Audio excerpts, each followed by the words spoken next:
Again, this isn't consciously said. It's just the feeling you bring about. And by the way, it works like every time.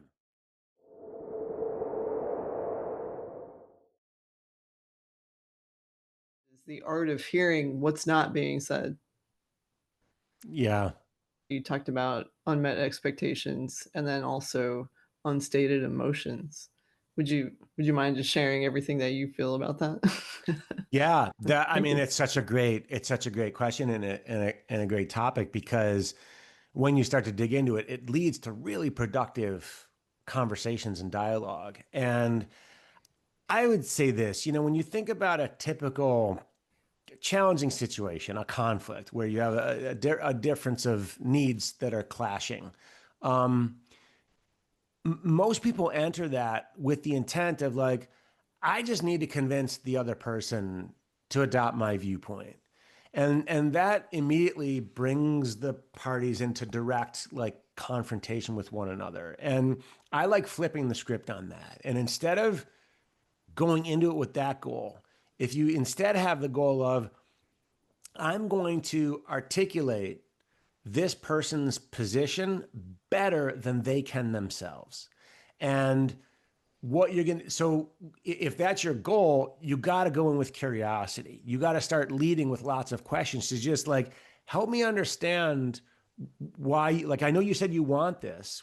Why do you want it? I mean, I'm sure there's a good reason, like, if you don't get it, what happens? And if you do get it, what happens? And how can I help? And what you will uncover are the things that they are not saying.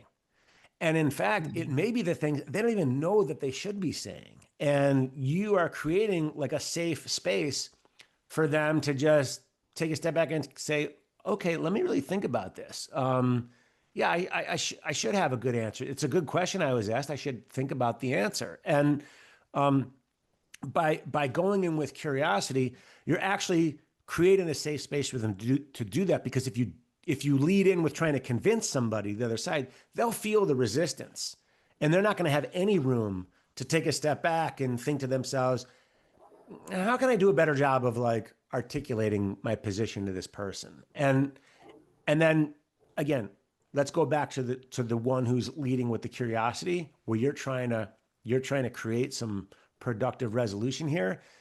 When you go in with the curiosity, um, you are aiming like one of the goals. I love it in a conversation when I'm talking to somebody and I'm fumbling through my words. I kind of said something like this last time, but I'm kind of not doing a good job of explaining myself. And all of a sudden, the other person like says it perfectly, and I'm like, yes, exactly. That is like, I may not even say it out loud, but in my mind, I'm thinking, oh my God, that is the perfect way to express what I've been trying to say.